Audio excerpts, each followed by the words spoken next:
Hey, what's up guys, back at the Agatha Christie Death on the Nile game. This is chapter 9, the final chapter, finally.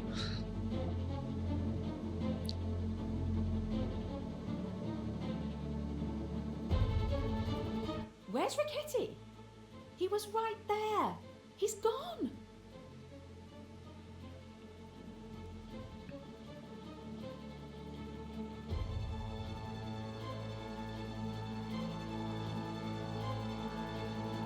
I'm sorry, Mr. Poirot.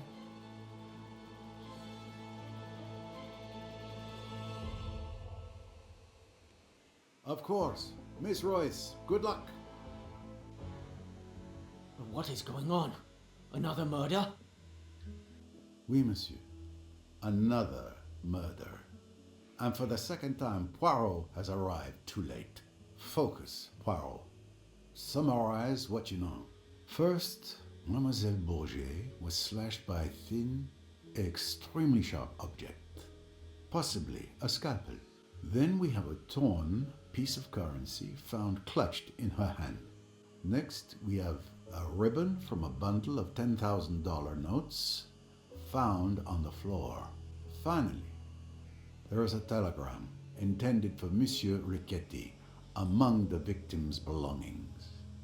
A telegram that was very incriminating for him. These tell a story. Possibly more than one.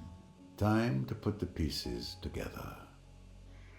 Well, that other guy said, which we were chasing, that I forgot even his name now.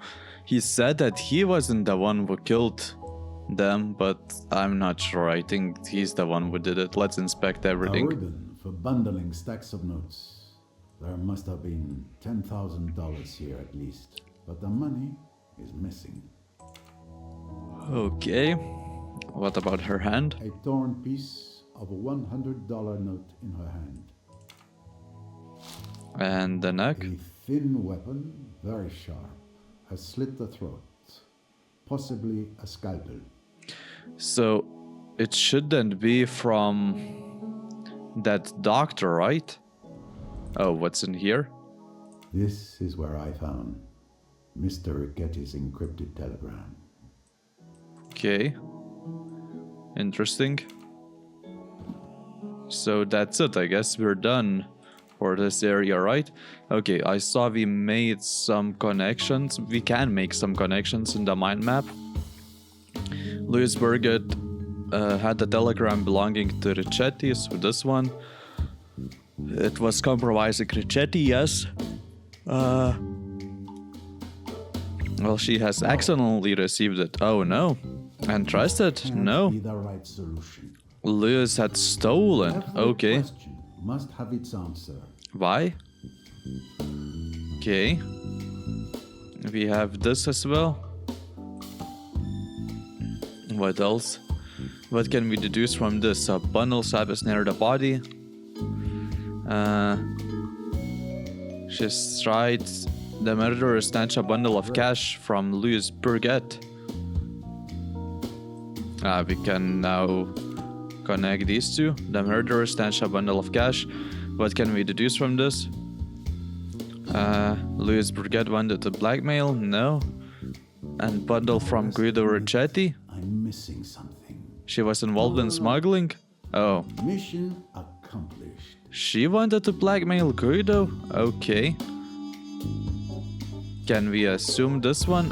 Select the person who has info about this. Wait, about the scalpel? Most likely. So, of course, the doctor. Why not? A doctor's kit would undoubtedly contain a scalpel. Possibly more than one.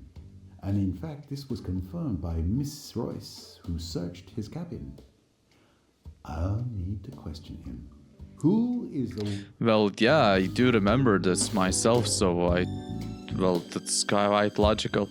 So let's speak to this guy. Tell me, Tarek, what were you doing at the time of Miss Bourget's death? I was on the deck near the gangway.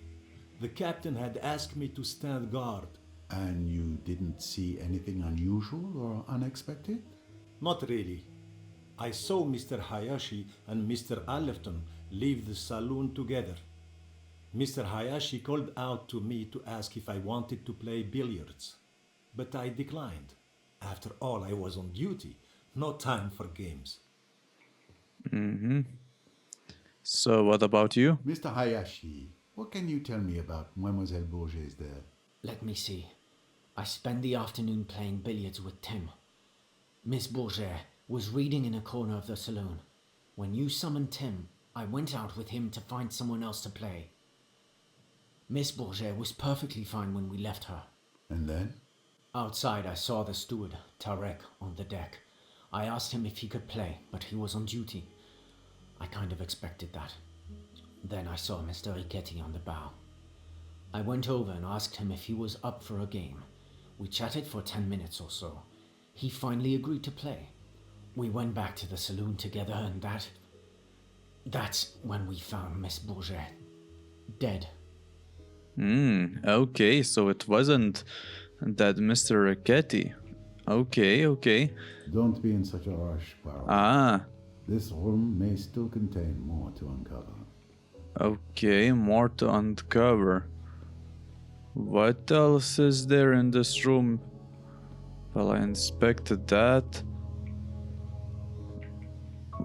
Ah, that's the mustache. The collection is growing. Not that interesting.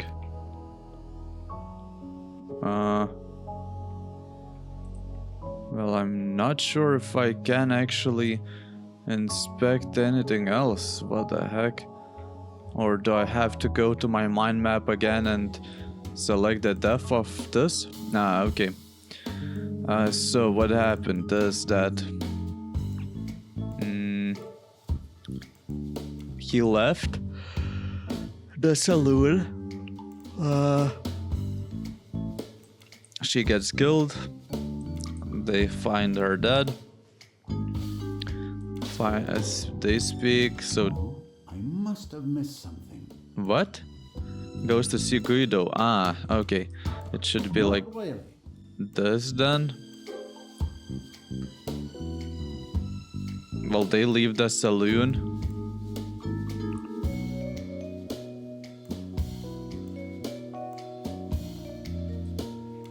So, okay, she gets killed somewhere here. Okay, understood. A little grey cell. And we have new connections. Wanted to blackmail Guido Richetti. Couldn't have killed Louis Bourget. Yeah, these three.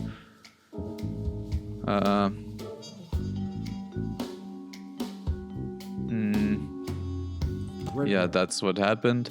Guido Richetti didn't kill her. Oh, that's it? It's at times like this when I miss my good friend Hastings. Miss Royce would be a good choice, but alas, she pursues her own destiny just now. You will have to do. What? What do you mean? Your job is to listen. Follow my reasoning closely if you can. I know that Louis Bourget wanted to blackmail Mr. Riquetti with his telegram. But I also know that you, Tarek, and Mr. Riquetti have alibis. None of you could have killed Mademoiselle Bourget. Yet, there was certainly a tidy sum paid for blackmail. Where could that money be now? Louis Bourget was blackmailing someone else? Very well. Let me think. Well, it seems obvious then that Louise was blackmailing someone else. Excellent. Indeed. Louis Bourget must have been blackmailing both Riquetti and another person on his boat, connected to another case. Which one? Murder of Linnet Doyle? The murder of Mrs. Doyle? Exactly. The victim of the blackmail could have simply paid. But if their secret were ever revealed, they'd risk the death penalty. They couldn't take that chance. But what had Louise Bourget discovered? Identity of the murderer? Louise had discovered the identity of the murderer. Precisely. Louise knew who murdered Mrs. Doyle. She wanted to blackmail that person instead of telling me. Instead of getting paid by the killer, she paid with her life. But what about Riquetti? I'm afraid Miss Bourget saw the rewards of blackmail, but not the danger. She must have planned to blackmail Riquetti as well. But she was killed before she could. Of course. You're right, Monsieur Poirot. It's brilliant. Yes, I know. Okay.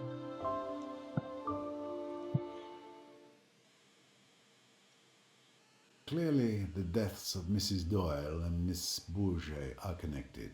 It's possible that the same person murdered both women. Investigating Mrs. Doyle's death will surely lead me to Miss Bourget's killer. Mr. Tarek, could you move the body to the cold storage in the hold? Do what? Yes, sir. Forgive me. The usual request I expect to receive is more like, may I have another glass of wine?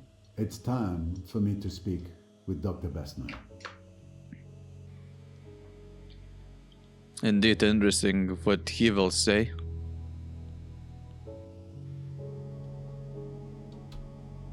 Dr. Bessner, sorry to disturb you. Mr. Doyle, how are you? My leg is in pain, but Bessner has some marvelous little pills in that bag of his that help. His condition has worsened. He has a fever. We really need to get him to the Aswan hospital as soon as possible. Yes, it won't be long now. We're waiting for Miss Royce to return before we leave. In the meantime, could you show me your scalpels, please? I want to see if you might be missing one. Missing one? I assure you I take great care of my instruments. Louise Bourget was found with her throat slashed by a small, thin, sharp weapon. Probably a scalpel. Do you think I, Carl Bessner, who is so well known all over Austria, I, with my clinics, my highly born patients, I have killed a miserable little femme de chambre?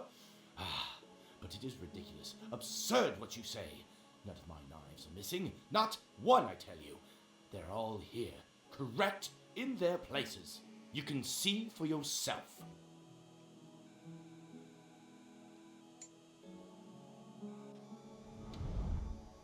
Okay, so we're inspecting.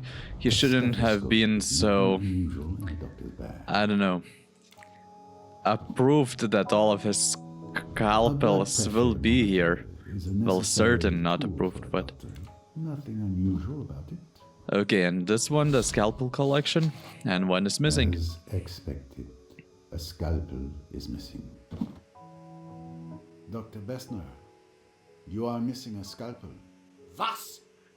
This insult to my profession I will not forget. What? Didn't he see that for Put the himself? little boys back up. There you are, Monsieur Poirot. It is most important. I have vital information. Mr. Doyle, I know who killed your wife. What? My theories are completely vindicated. The deep, primeval, primordial urges. It may appear impossible, fantastic, but it is the truth. Do I understand that you have evidence in your possession to show who killed Mrs. Doyle? Certainly I have. You will agree, will you not, that whoever killed Louise Bourget also killed Linnet Doyle? That the two crimes were committed by one and the same hand? You mean you have a theory as to who killed Louise Bourget? No, I have exact knowledge. I saw the person with my own eyes. For God's sake, start at the beginning. You know the person who killed Louise Bourget, you say? I will tell you exactly what occurred. I went to the rooftop bar to get, something to help me sleep. I did not wish my daughter to know of it. She tends to disapprove. As I was saying, I was on the terrace when I saw. I didn't think anything of it, of course. But when I learned that Louise had died in the saloon, I understood everything. Maybe you understood, but I can't understand anything. Calm down. Start over from the beginning. In detail. the terrace stairs, about to go down, I saw the murderer. It was... Of course.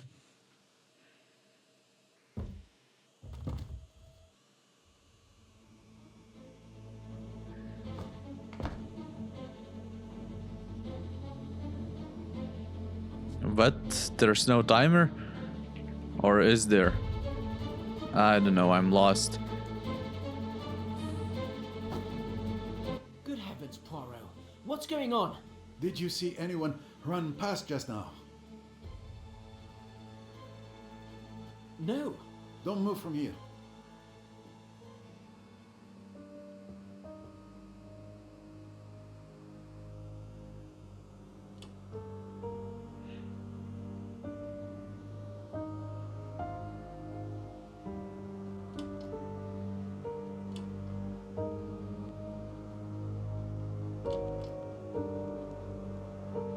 The murderer has vanished. Again. Another murder? Who was it this time? I'm sorry.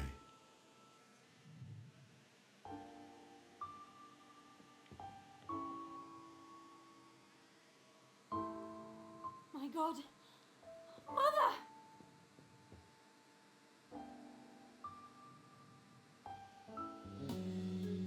Another case. Okay, let's speak to him firstly. What did you see? Nothing. I was looking at the Nile on the other side of the starboard deck. I heard a gunshot and rushed over. Probably not the smartest move. Did you run into anyone? No, no one. Why I was running towards someone firing a gun, I'll never know. If the instinct overcomes you again, I would resist it. And you, Mrs. Allett? I was reading in my cabin. I heard the noise and peeped outside. I wish I could help, but I saw no one. Thank you, madame. Okay, I saw that we do have something to select here. The motive for the murderer. Well, she knew the identity Not quite. of Louis Bodegat's murderer. Here we go.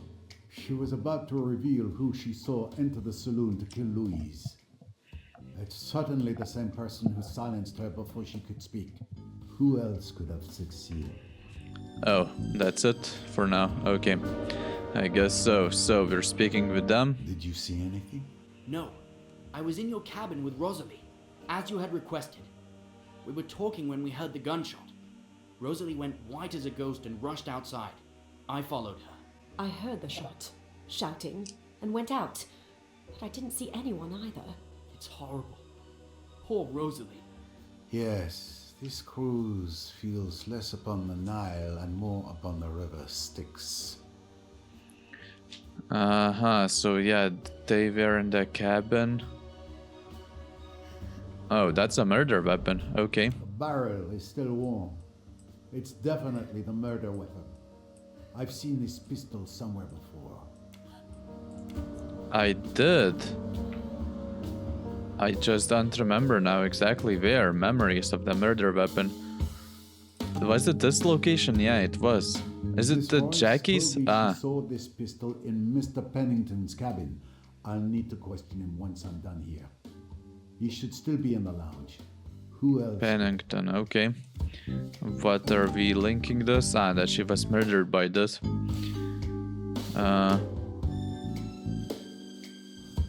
He is a suspect, yeah.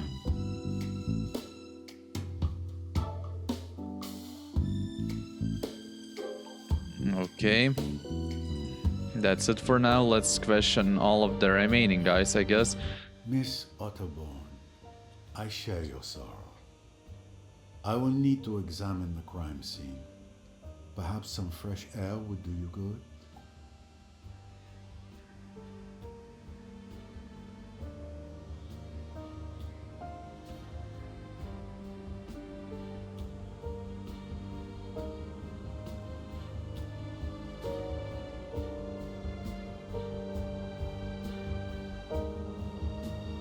A bullet to the head. Behind the left ear, a large caliber. She died instantly. Another life gone on this cursed boat. What a horror! You were close to the door, and you really didn't see anything? No, not even a shadow. Poirot, I beg you, do something. Another murder.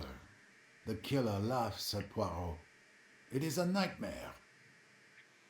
Indeed. So I cannot inspect this place? Okay, understood. So we're speaking to all of them, okay? Did you witness anything that may help? You may not believe me, but after your outrageous accusations, I went to calm down on deck. I was at the stern, alone, when I heard the gunshot. I couldn't see anything from where I was. These ladies then arrived. Yes, we heard the shot. We came to see what was happening, and now there's another dead body. I have to get off this boat. Calm down, Cousin Marie, please. We were together, coming up from the lower deck. We didn't see anything at all. Okay, so Mary and Cornelia together. We have new connections available, okay. So let's link this one. Yeah, it should be this one without Hercule and someone seeing it. Where was the murderer when he shot Salome? Well, obviously here. Yes. Given the bullet impact behind Mrs. Otterborn's left ear, the killer must have been to her left. Select side from which the murderer fled. Well, that one. Okay, because otherwise he would have went and hit other passengers. Otherwise, I would have seen them pass by the door. Oh, and yeah, that's also the case. So that's it for now. We're checking the hypothesis. Hide in the cabin, run to the front boat and turn around to jump in the Poirot. No, jump in the water. Possible. To the back of the boat, hide in the cabin. Escape to the back of the boat. Climb over a railing and escape, jump into water. No. Run to the front and turn around to bump into Poirot. Oh, that's also possible. This one? The human animal never fails to surprise me. Other animals will run when they hear a shot. With humans, you can never depend on them being so irrational. The killer had few ways to escape. I can rule out the possibility that they jumped into the water. Everyone would have heard the splash. I can also rule out the suspects who are at the stern. It's clear the killer fled towards the bow. Therefore, the killer is now either on the upper deck among the present passengers, or they jumped to the lower deck and are hiding there. Another victim. Please, let me through.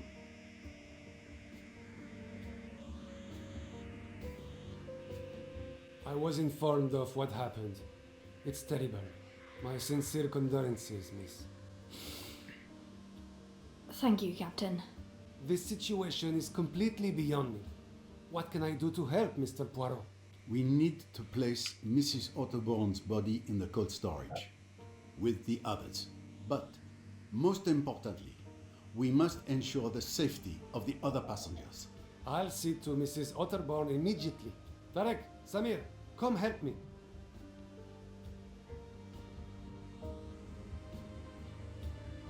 Thank you, Captain.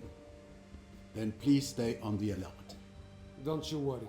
My crew and I will be vigilant. So what are we doing? We are speaking to him? Please, Mr. Doyle. The fever has worsened, but I've just given him an antibiotic, and Miss Bowers is watching over him. There's nothing more we can do for now. Understood. So, we're going to his cabin to check for the murder weapon, no? Where was it?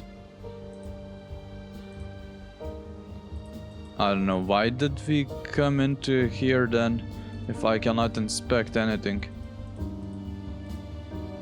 Okay, weird. And Jacqueline. Miss Jacqueline de Belfort, stateroom. Okay, can I inspect anything in here? No, as well. Okay. I can enter the rooms, but I cannot inspect them. Well, that's my room. Oh, Yes, my stash. you cannot escape Poirot's piercing gaze. Great. Adeline. But again, I won't be able to do anything in here. Yeah, I don't know. Then why I'm even coming here. So let's go to the bar and speak to the people here. There's Mr. Pennington. Oh, what's that? Ah, Another little of treasure course. for my collection. Only what, more than 50 Maybe remain? that I will not soon forget. So let's speak maybe to that guy then immediately. Ah, another mustache. Found you. Okay. So, Mr. Pennington, didn't you hear a gunshot? I've been thinking about it, yes. I may have. Someone was shot? Mrs. Otterborn. She's dead. Mrs. Otterborn? Who on earth would want to shoot that harmless old lady? Someone who brought a gun aboard. let's say it's this weapon. It's your pistol that killed Mrs. Otterborn. My pistol? Really? Is that an accusation? I haven't moved since the last time we spoke. And anyway, everyone knew I kept a gun in my cabin. I mentioned it at dinner. It's true. He showed his gun to Mr. Hayashi last night at the restaurant. Everyone saw it and could have stolen it from his cabin, especially since it wasn't particularly well hidden. Besides, why would I want to kill her? She knew who murdered Louis Burgett. There is an obvious motive, monsieur. Mrs. Otterborn was killed because she knew who murdered Miss Bourget. She had to die just as she was about to reveal their identity. So you really think I'm the killer? Is Andrew Pennington the murderer? I have no clue, actually. I think no.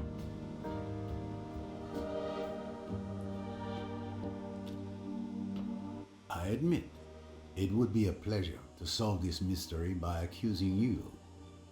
But I know you're not the murderer.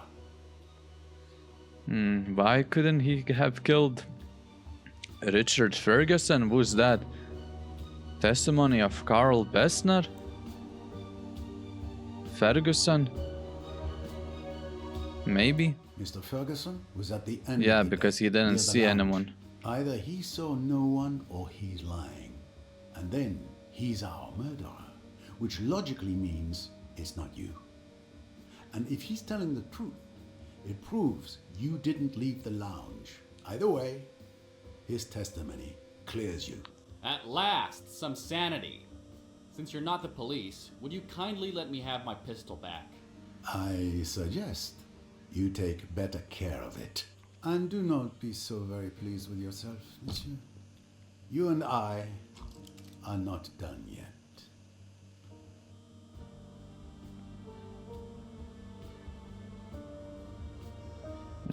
Why was he inspecting this so strangely? Oh, so it's done? The mystery is done? I've exhausted all the possible leads I had regarding Mrs. Otterborn's murder. It's obviously connected to Linnet Doyle. But how? I must return to her death. Solving that will lead me to whomever turned this cruise into a nightmare. So what are we exactly doing? Going to the storage room? With all these tragedies, I have not had a single moment to reflect calmly. I must revisit details, and I know of a good place to start. Tim Allerton gave me a piece of information that seemed trivial to him, but awakened my little grey cells. But before I could investigate, we were interrupted by the death of Miss Bourget. Select the crucial information given by Tim Allerton before Louis Burget's death. Heard a splash near the bow of the boat. What was it now? Ah, yes. Mr. Allerton told me he heard a splash at 12:26 a.m. near the bow. However, Miss Otterbourne admitted to throwing her mother's bottles overboard at 1:10 a.m. near the stern. 2 splashes, 2 objects thrown into the water last night. I need to find out what the first one was. Okay, so Everyone's on edge. I've never experienced anything like this. Blah blah blah. I'm so very sorry, mademoiselle. She's completely in shock. Take good care of her, young man. Oh, that's it? Okay, so what are we... Okay, let's pick the Jackie as well. Oh, we cannot even do that. Okay, so we're going where he potentially have heard the weapon being thrown out. So I wonder if we do have it. No, this isn't where Tim heard the splash. It was on the starboard side, near the bow. Starboard side? Near the bow? Another moustache to cherish. So it's here? Perfect. From here, I should be able to dredge up whatever was thrown into the water. Here you go, sir. I've brought what's needed to dredge the bottom, as you requested. Thank you very much. Let's get to work. We shouldn't waste any time. I'll guide you. What? So he isn't even the one doing this? So weird. Okay, come on. The same minigame, let's say so. We can try to start here, I guess. We'll see how it will go. Boom. Boom. I can go here only. Can go there. Here.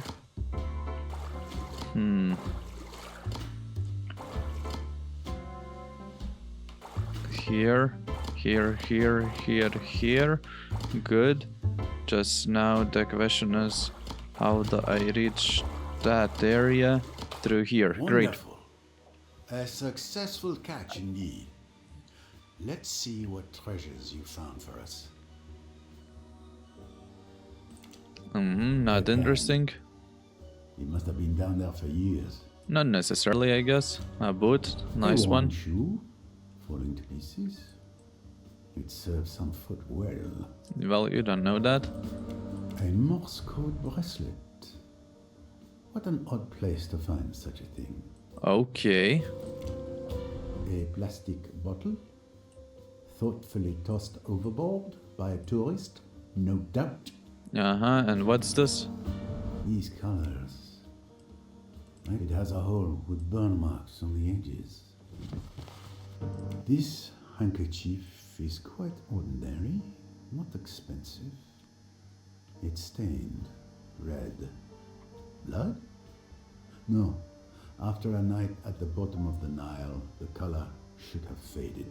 But the stain is still bright red, as if it were just made. It looks more like red ink. There you are, the infamous revolver of Mr. Belfort, and the presumed murder weapon. Okay, let's take it, I guess. 3 bullets are missing. 3? Yeah, interesting. I finally know what was thrown at 12:26 a.m. A torn scarf, a stained handkerchief, and Mr. Belfort's revolver with 3 missing bullets. The pieces of the puzzle are coming together. So, Do you know who the killer is, Mr. Poirot? Almost, Samir. Thanks to this fruitful catch, I can now draw some new conclusions. A certain scoundrel has been laughing at Poirot, but laughter dies swiftly in a hangman's noose. But how does that help me? We did knew that probably, even if we assume that the revolver was there in the water, I don't understand how does this exactly help me, but okay. So, analysis of the stains, so it's fine. I don't think so. Oh. Nail polisher, okay. When I inspected Mrs. Doyle's cabin, I remember seeing a nail polish bottle labeled pink, yet the liquid inside was clearly red. The contents of that bottle deserves a closer look. My lip. Okay, so we can go there. I just don't remember exactly on which floor was her body. Richard. Empty probably. Okay, so it's a little bit above. Wait, did I just see something here? No. Okay, a little bit above. But are we going to Guido's Ricchetti room? It's still interesting for me. Maybe there's also something here. Okay, probably not. So let's go to Linnet's room, which is then on the top floor, I assume. And it should be on this side as far as I remember. Yamaya, Tim, Simon Doyle. Wait, so this is the room, right? Wait, no, not exactly. She had this. They had separate rooms? Oh, yeah, they did. Okay. Interesting. So, wait, where was this nail polisher? Not here. Here, okay. Now where? Not here. This one. My memory was correct. This doesn't smell like nail polish at all. Or blood. It's red ink. So what? So what is it in for us? Even if it is red ink? No clue. Okay. Last night I need to clear this up. Gunshots were heard. Select people who were shot at. Well, Salome, Simon, and Linnet. No. Oh yeah, Salome with the different one. Jackie? No, Linnet? Well, yeah, there were only two people. According to witness testimonies and my analysis of the crime scene, there were only two shots that night. The one fired by Miss de Belfort, which wounded Simon Doyle, and the one that killed Linnet Doyle. Another victory for Poirot, of course. And I can make a new connection. Okay. 3 shots were fired. Well, yeah, only 2 shots were heard. What can we deduce from this? Third shot was fired on the night of the murder, but no one heard it. Fired twice at Simon Doyle. Okay, no. Exactly, that's it. No one heard it. Yeah, it was the obvious choice as always. So, whose scarf is it? Maddie? This scarf belongs to Miss Fanchula. It disappeared from the lounge the night before Mrs. Doyle's murder. What caused a hole in the scarf?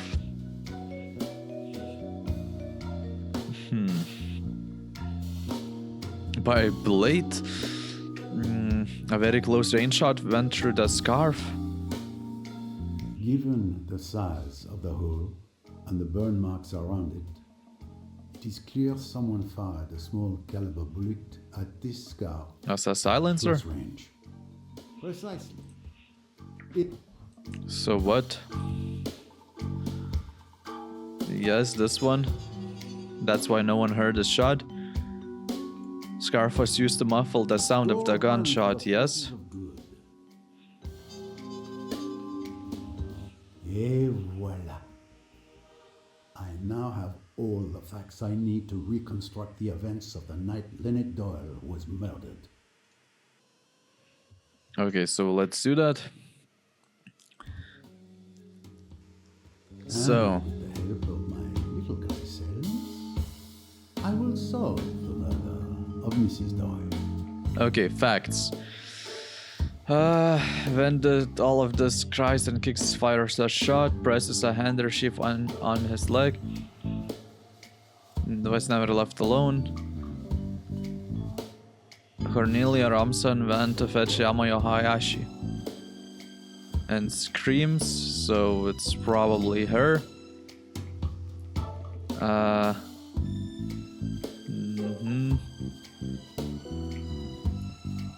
When did they fire the shot? Presses handkerchief on his leg. So this is when all of this happened. Yamayo was there. So cries and kicks the revolver. Jackie presses handkerchief. I don't know, maybe. So I'm still missing some people right there, huh? Places the barrel to the temple and pulls the trigger. Huh. Wait, we still do have Yamayo. Yeah, I haven't selected what he does, so he turns around and walks towards the door. Yes, that's correct. Places the barrel to the temple. Wait, Dr. Bessner, Miss Bauer. So one of them is the murderer.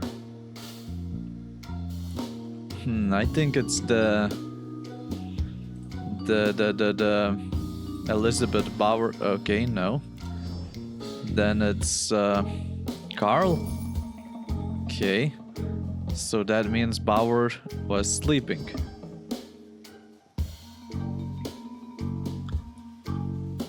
Wait, not everything is right?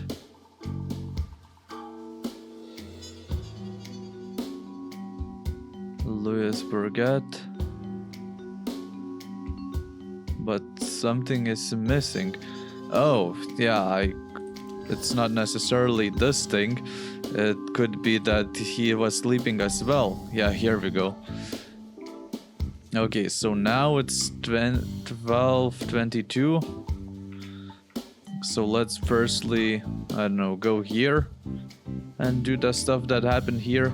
Suffers. Well, Simon is definitely suffering. Retrieves the revolver. I'm still not sure who. Climbs the stairs. Wait, what happened? Cornelia Robson helped calm Jacqueline Delaporte from 3 shots. No one saw Louis Burgett. Saw the murderer. Okay. So this is Jacqueline Delaporte's room. So she's cries in bed. I guess not yet. Observes. I don't know. Leaves. Wait, but this is Jackie's room, yes. So I don't know, are they still sleeping? I guess they are. Okay. Then leaves. So I think no. Was it Cornelia that left? No. Jackie? No. Observes. Jackie? No. Doesn't make sense. Yamaya? No. Cornelia? No.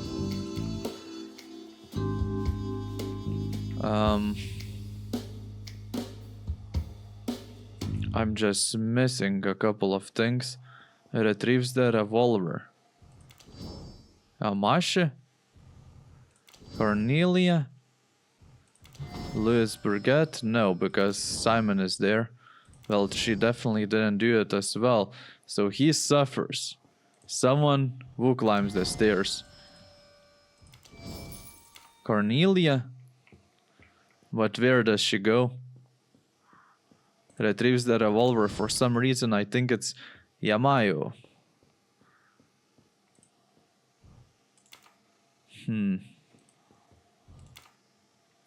What else can I mark? Well...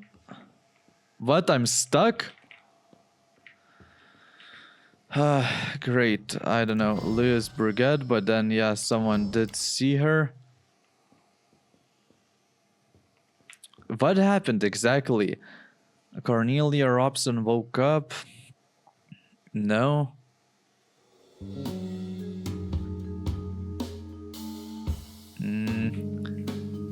This is like a little bit confusing where everyone went. Observes. Could that she observed something? I don't know. Leaves? I'm not sure as well. There's nothing else that I can do, right? 1, 2, 3, 4. Well, yeah, seems like so.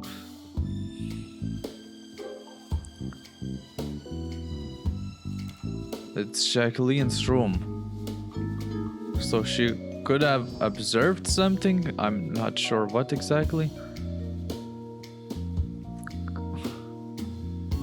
So confusing. Jackie, well, she shouldn't have left.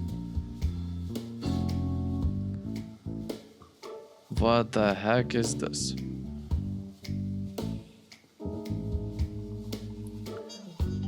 Well, he was still here suffering, right? Cornelia. Well, she went away. Climbs the stairs. Well, no. I just don't understand what did they do? It's 12:22.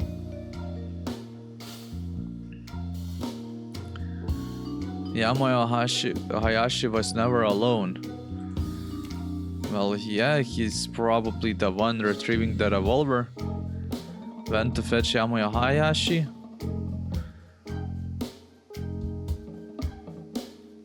Helped calm Jacqueline de la Beaufort and left her cabin. I don't know. Could it be like then this? But it doesn't make sense. Why? And left her cabin. So could she have observed her? Whoops. No. Okay. Well, I cannot do anything here anymore. But where did she go then? Climbs the stairs. Oh my god, I'm stuck again. Ah, this game. Amazing. Retrieves the revolver, suffers. I don't understand. Cries on bed, Jackie. Why? She was never alone. Ah, so... Does it work like this? Cries on bed, leaves?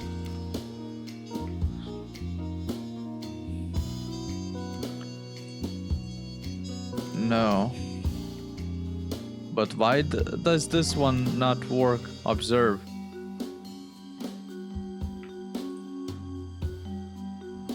Okay, so it must have been Tim. She cannot leave for some reason.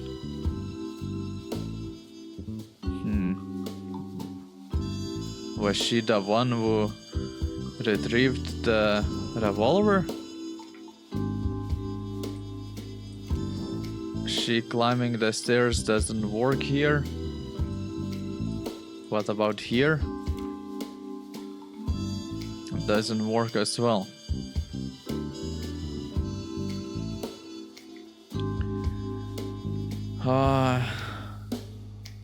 Well, I don't know. For some reason, I think that Yamaya should be here. I'm not sure.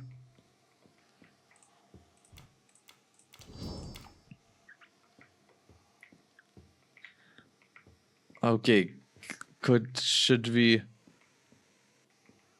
be doing one step forward? So it's only Yamaya who could have been here, right? Because those other guys have still been not woken up. So he observes, she cries on bed, right? That's logical. But I'm not sure. She could have went here, no? No one saw Louis Burgett. Well, I don't know. She retrieved the weapon, but she climbs the stairs somewhere. None of this makes sense to me. He suffers, so he is suffering here.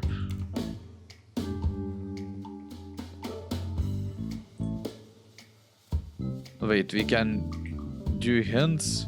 Yes, so it's Simon, right? Wait, it's empty? So that means Louis Burgett is the one who claims this, but... Wait...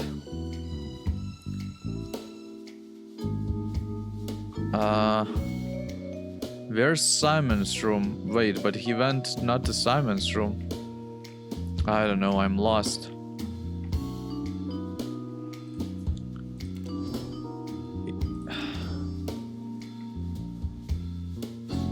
Okay, let's do, I don't know, a reveal here as well, because I'm very lost. No one here as well? Or she went up there? What about this?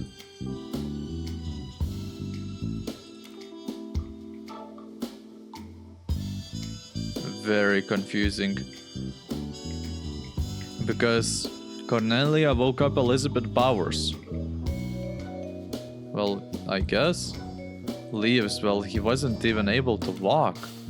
So what is Simon doing? Wait, Simon is the one who retrieved the revolver. No?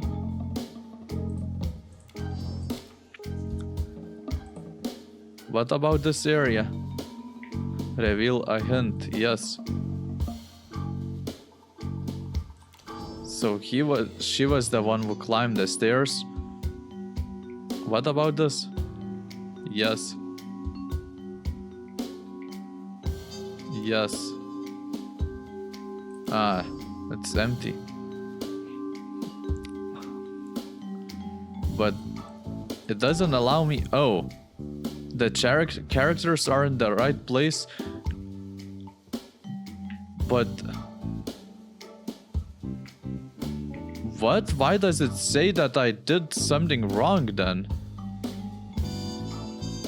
I don't know, but that's why it was confusing to me. What the heck? So weird. So he now should be suffering here, right? Sees someone leaving the lounge. Not sure about this.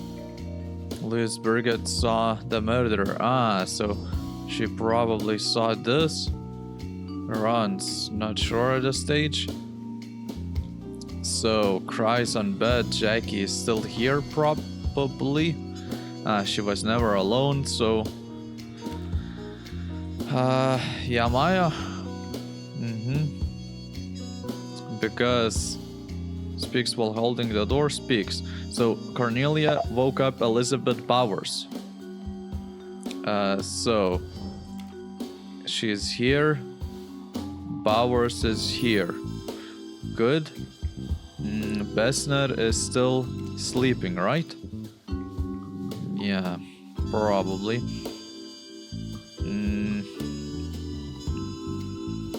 See someone leaving the lounge, so that's not it. Runs? Huh. Or is he still retrieving the revolver? And she sees someone leaving the lounge. Or she is the one running. Well, no, I think this one is correct here. He now should have retrieved the revolver based on my previous action. Because previously, yeah, he retrieves the revolver. She sees this. Wait, could this be Amaya? But no, that other one, Jackie, was never alone.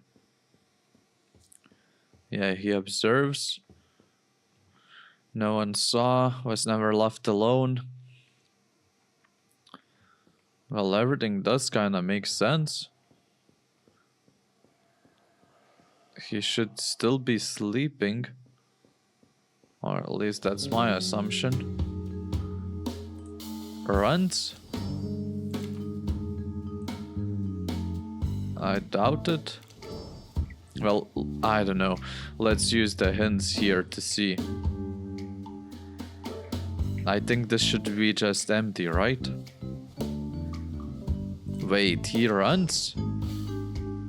He could have ran, actually. I guess we'll find that out soon enough.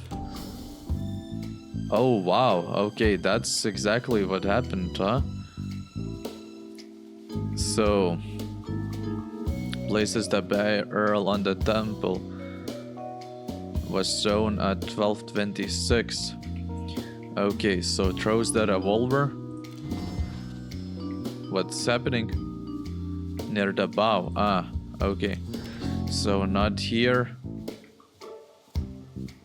But where? Here? Yeah. Okay, now going to this one. Let's maybe do other steps. Firstly, descends the stairs. I guess she saw and she descended the stairs. Then, what about here? Jacqueline. So she's still crying on bed. Yeah, Maya, what happened here exactly?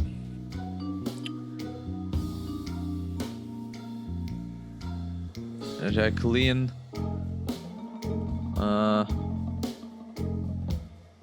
brought him to Simon Doyle. So I think examines maybe and left her cabin. I'm not sure. Dr. Bessner is still what? Sleeping?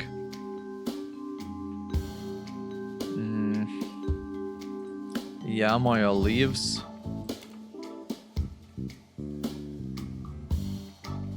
Wait, maybe she's watching.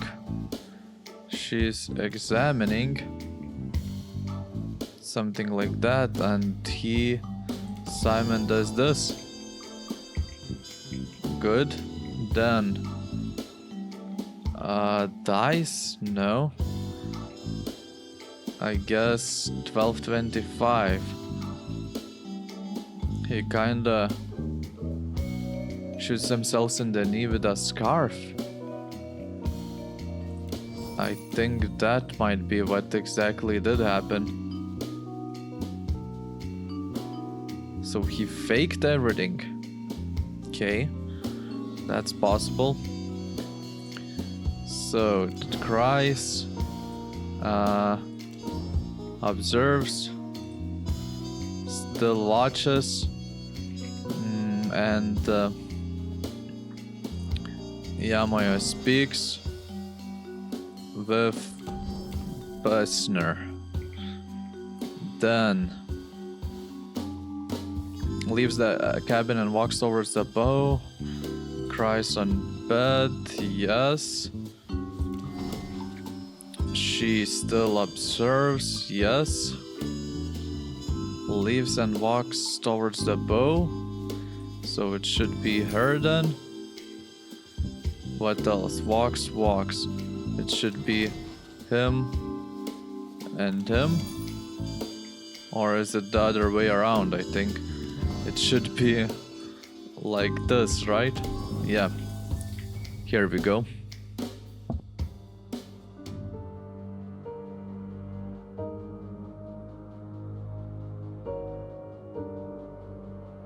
Samir, would you be so kind as to gather all the passengers in the lounge?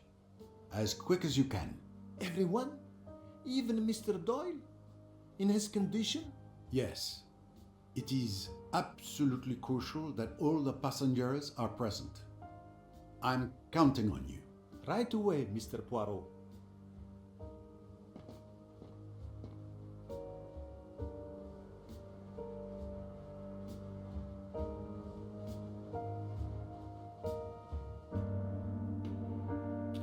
Then I arrested Riquetti at the Temple of Abu Simbel.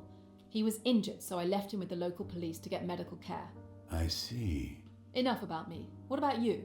Have you made progress on Louise's murder? Riquetti claims it wasn't him. For once, he is telling the truth. He may be a murderer, but he's not our murderer.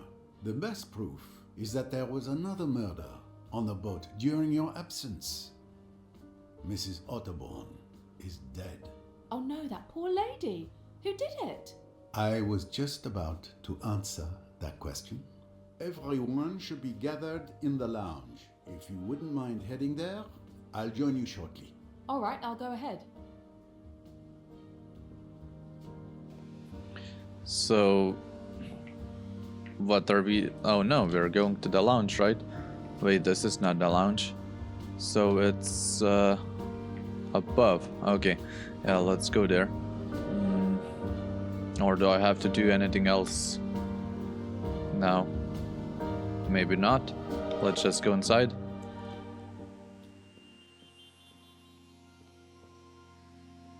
I see that everyone is here.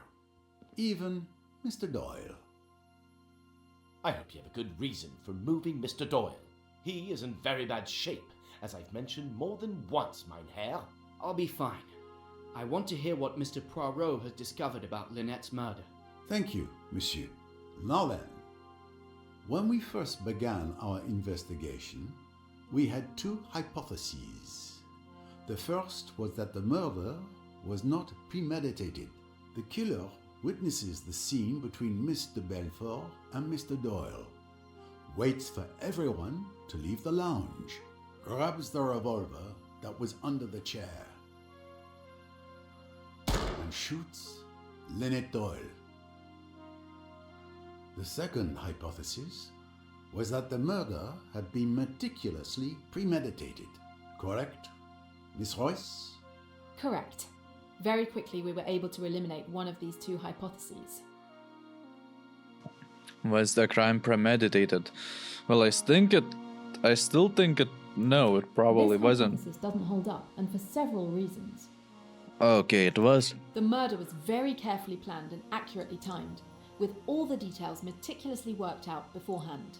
Even to the drugging of my bottle of wine on the night in question.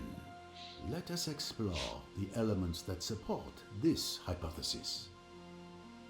Miss Robson had seen Mr. Belfort fire her revolver, had seen Simon Doyle collapse onto a chair, and had seen him clasp a handkerchief to his leg. That's exactly what I saw. What had Mr. Hayashi heard and seen? He heard a shot, and he found Doyle with a red-stained handkerchief pressed to his leg. I can confirm that. What had happened then? Mr. Doyle had been very insistent that Mr. Belfort should be got away, that she should not be left alone. After that, he suggested that Mr. Hayashi should get hold of the doctor. Accordingly, Miss Robson and Mr. Hayashi go out with Mr. Belfort, and for the next 5 minutes, they are busy on the port side of the deck. Miss Bowers, Dr. Bessner's, and Mr. Belfort's cabins are all on the port side. So someone had 5 minutes alone to go and kill Mrs. Doyle. But who? So Simon. Simon Doyle. It is foolish, that. Do you think a man with a fractured bone and a splint on his leg could go walking about the boat and killing people? I tell you, it was impossible for Simon Doyle to leave my cabin. But yes, the thing seems impossible, but it's nonetheless true. During my investigation, I managed to retrieve Mr. Belfort's revolver, which had been thrown into the water. It was wrapped in a stained handkerchief. To an untrained eye, this stain could have been mistaken for blood. But Hercule Poirot's eyes are not untrained. The stain was in fact red ink contained in one of Mrs. Doyle's bottles of nail polish. So when Miss Robson and Mr. Hayashi saw Mr. Belfort shoot Mr. Doyle, and he writhed so piteously in pain from his injury, it was all a show. How were manipulated? He wasn't injured. It was all staged. Mr. Doyle used that handkerchief soaked in red ink to make it look like he was bleeding from a bullet in his leg. He managed to fool everyone. But I carried him. I clearly saw that he was in real pain. Absolutely correct. He was indeed injured when you carried him.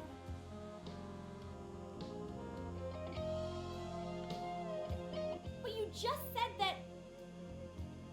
Patience, if you please. We're getting to the boldest part of this plan. As I mentioned earlier, after Mr. Belfort fired her shot, Mr. Doyle insisted that Miss Robson and Mr. Hayashi remove her from the lounge. Now he is alone. 2 minutes are all that Simon Doyle needs. He picks up the pistol from under the sofa, runs like a hare silently along the starboard deck, enters his wife's cabin, creeps up to her as she lies asleep, shoots her through the head, puts the bottle that has contained the red ink away, and runs back. But what does he do next? Shoots himself in the leg. He sits back down in his chair and shoots himself in the leg. That is the moment when he's truly injured. But what about the gunshot? We should have heard it, just like the first one. I even heard a splash in the water, which makes far less noise. Well observed, my young friend.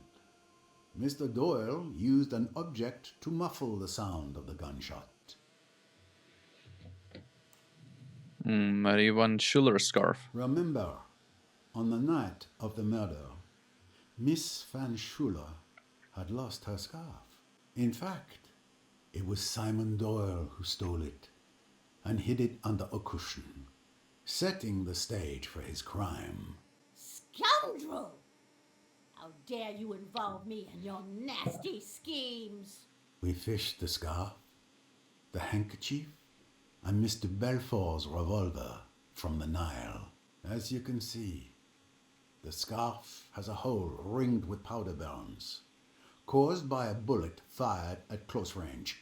You, Dr. Bessner, examined Linnet Doyle's body. You will remember that the wound showed signs of scorching. That is to say that the pistol had been placed close against the head before being fired. So, that is exact. Now, thanks to this scarf, we know that the gunshot was muffled. This also wasn't the shot that killed Linnet Doyle, because as we also now know that the burn marks on her skin means the gun's barrel was placed very close to her skin with nothing in between. It also could not have been the shot Mr. Belfort fired at Simon Doyle, as no one mentioned anything about it sounding muffled. Given these facts, the conclusion is quite clear. A third shot was fired that night. The third missing bullet from the revolver. You make it sound so simple and logical. Because it is, Monsieur Ferguson. Miss Van Schuler's scarf was used to muffle the sound of the gunshot when Mr. Doyle shot himself in the leg. But that's not the end of the revolver's journey. He throws it out the window. Mr. Doyle wrapped the revolver in the stained handkerchief, then put everything in the scarf and tossed the bundle out the window into the Nile. And that's the splash I heard. Exactly, Mr. Allerton. It required very precise timing, but Monsieur Doyle acted coldly and swiftly, just as he did when he murdered his wife.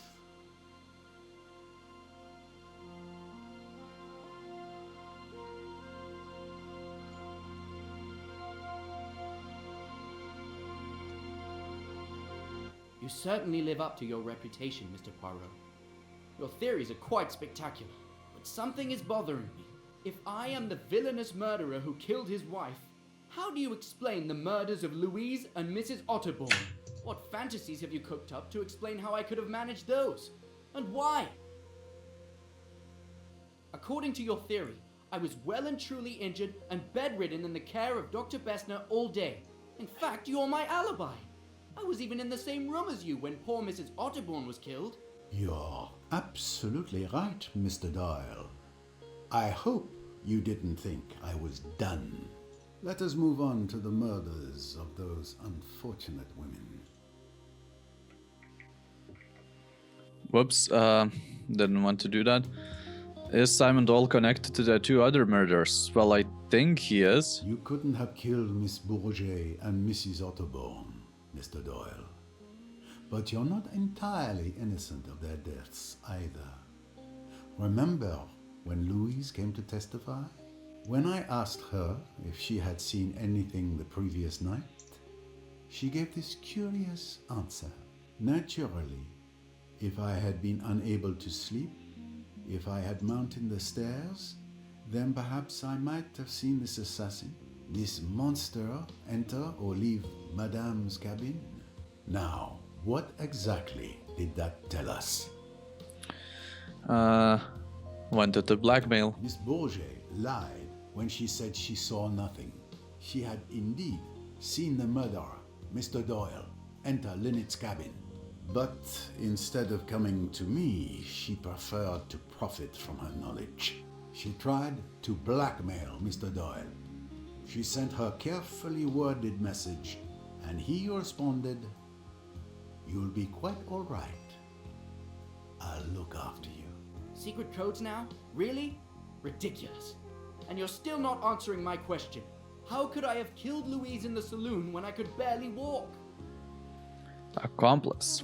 It's very simple. If you didn't kill Louise Bourget, then you must have had an accomplice.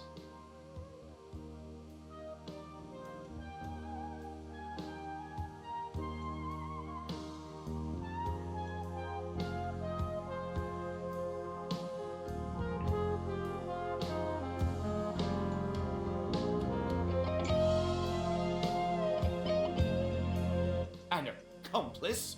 Are you accusing me?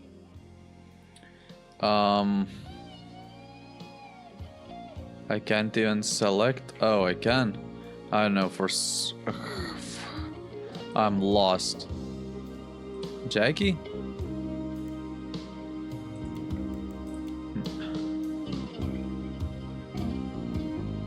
I think it should be Jackie, no?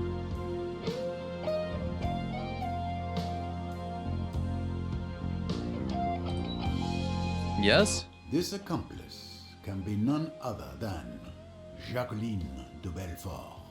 What?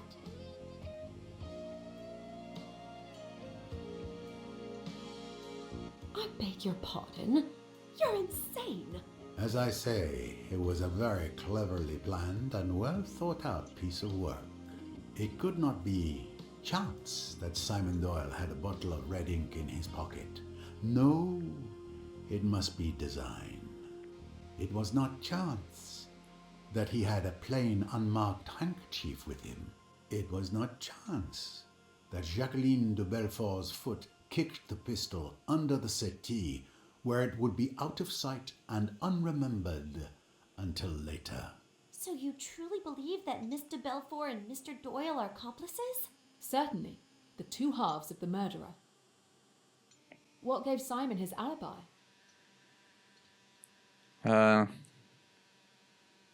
What provides an alibi for Simon Doyle? An alibi for Simon Doyle? What? Jacqueline's supposed breakdown was indeed staged, but that wasn't Simon's real alibi. The gunshot. The bullet that Mr. Belfort fired into Mr. Doyle's leg that provided him with an alibi. Even if left alone, he wouldn't have been able to crawl to his wife's cabin to kill her. But Mr. Belfort didn't actually hit Mr. Doyle with that shot. He pretended to be injured, so crawling wasn't necessary. Now let's move on to the shooter. What gives Jacqueline de Belfort her alibi?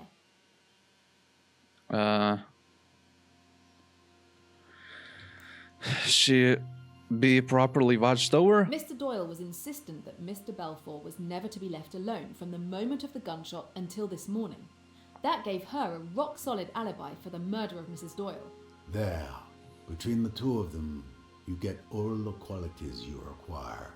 The cool, resourceful planning brain, Jacqueline de Belfort's brain, and the man of action to carry it out with incredible swiftness and timing. Look at it the right way, and it answers every question. Simon Doyle and Jacqueline had been lovers. Realise that they are still lovers, and it is all clear. Simon does away with his rich wife, inherits her money, and in due course will marry his old love. It was all very ingenious. The persecution of Mrs. Doyle by Jacqueline, all part of the plan. Simon's pretended rage.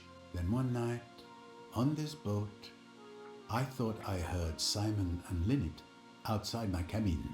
He was saying, "We've got to go through with it now." It was Doyle, all right, but it was to Jacqueline he was speaking. The final drama was perfectly planned and timed. There was a sleeping draft for me in case I might put an inconvenient finger in the pie. There was the selection of Miss Robson as a witness, the working up of the scene, Miss de Belfort's exaggerated remorse and frenzies. She made a good deal of noise in case the shot should be heard.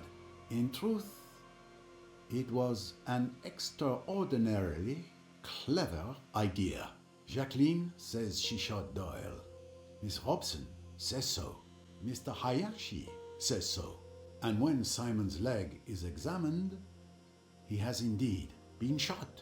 It looks unanswerable. For both of them, there is a perfect alibi. At the cost, it is true, of a certain amount of pain and risk to Simon Doyle. But it is necessary that his wound should definitely disable him. But then, the plan goes wrong. Someone sees Mr. Doyle enter his wife's cabin. Louis, yes. Louise Bourget has been wakeful. She has come up the stairway, and she has seen Simon Doyle run along to his wife's cabin and come back. So she makes her greedy bid for hush money and, in so doing, signs her death warrant. But Mr. Doyle couldn't have killed her. No. The other partner did that murder. As soon as he could, Simon Doyle asks to see Jacqueline. He even asks me to leave them alone together. He tells her of the new danger. They must act at once. He knows where Bessner's scalpels are kept. And still, all is not well. For Mrs. Otterbourne has seen Jacqueline go to the saloon, and she comes hot foot to tell Simon about it. Jacqueline is the murderess. Do you remember how Simon shouted at the poor woman? Alert. Nerves, we thought. But the door was open, and he was trying to convey the danger to his accomplice. She heard, and she acted like lightning. She remembered Bennington had talked about a revolver. She got hold of it, crept up outside the door, listened, and at the critical moment, fired. She boasted once that she was a good shot, and her boast was not an idle one. I remarked, after that third crime, that there were 3 ways the murderer could have gone. I meant that he could have gone aft, in which case Ferguson was the criminal. He could have gone over the side, very improbable. Or he could have gone into a cabin. Jacqueline's cabin was just 2 away from Dr. Bessner's. She had only to throw down the revolver and bolt into the cabin. It was risky, but it was the only possible chance.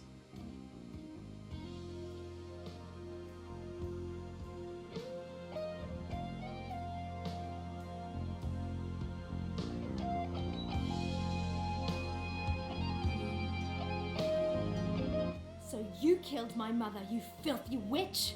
Rosalie, no. No, the B word, I huh? understand. But Bitch. attacking her isn't the answer.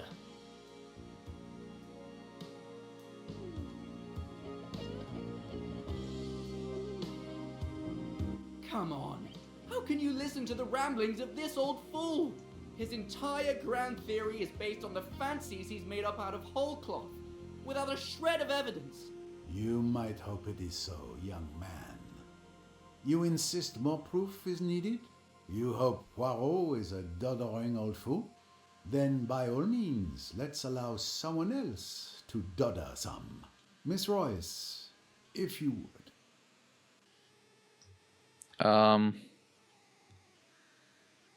What am I doing? Oh, I can move. Uh-huh. What?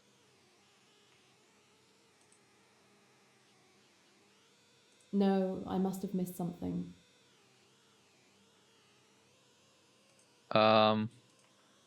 Actually very weird.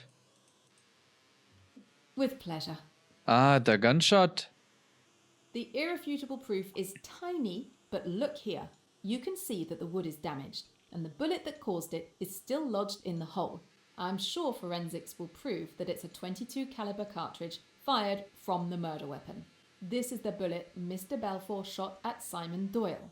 It ended up in the wall, not in his leg.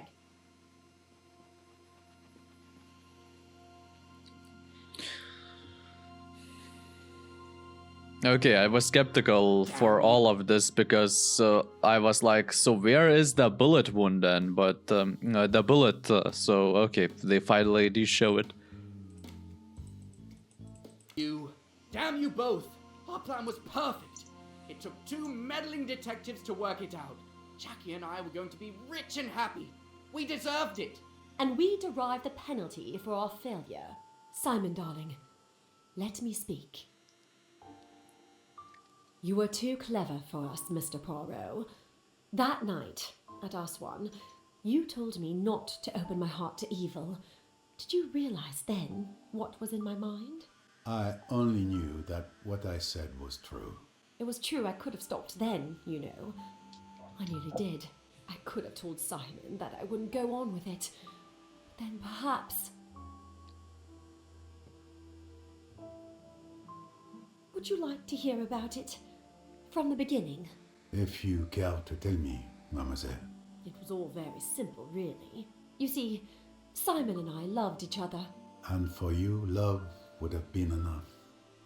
But not for him. You might put it that way, perhaps. Simon always wanted money so dreadfully, and all the same, he never tried to marry anybody rich and horrid. He wasn't that sort. And then we met. Our love was obvious from the first glance. We were broke, but we wanted to get married. There we were, up against it. And then I thought of Linnet. It might make all the difference to me and Simon if she'd give him a job. It was about them that you saw us that night at Chez Ma Tante. You know, Mr. Poirot, I loved Linnet, really I did. She was my best friend, and I never dreamed that anything would ever come between us. But she went all out to get Simon away from me. I don't think she even hesitated for more than about a minute. I was her friend, but she didn't care. She just went bald-headed for Simon. That's why I'm not really sorry about her, even now. And Simon didn't care a damn about her. But he did like the thought of her money. Of course I saw that. And at last I suggested to him that it might be a good thing if he got rid of me and married Linnet. But he scouted the idea. He said, money or no money, it would be hell to be married to her. He said his idea of having money was to have it himself. He talked about it a good deal one way and another, about how convenient it would be if Linnet died. I said it was an awful idea, and then he shut up about it. After a bit I saw that he'd made up his mind, and I was terrified. Simply terrified. Because you see, I realized that he'd never pull it off. He'd have no kind of subtlety about it. And he's got no imagination. So I had to come into it too, to look after him. I thought and I thought, trying to work out a plan. It seemed to me that the basis of the idea ought to be a kind of two-handed alibi. You know, Simon and I could somehow or other give evidence against each other, but actually that evidence would clear us of everything. It would be easy enough for me to pretend to hate Simon. It was quite a likely thing to happen under the circumstances.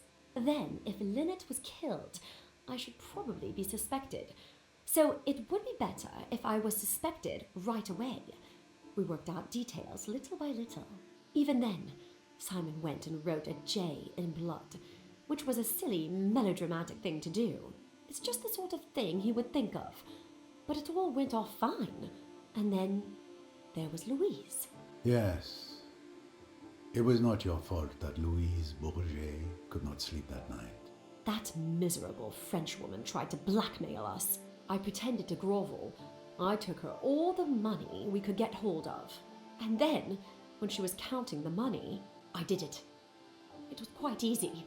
That's what's so horribly frightening about it. It's so terribly easy. And even then, we weren't safe. Mrs. Otterbourne had seen me. I'd no time to think. I just acted like a flash. It was almost exciting. Love can be a very frightening thing. That is why most great love stories are tragedies. Don't mind so much for me, Monsieur Poirot.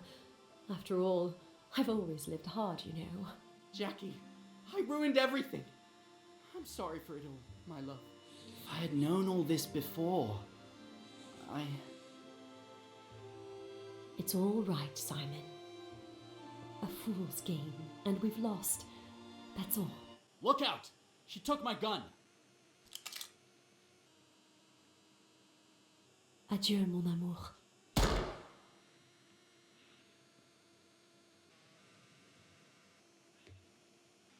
No!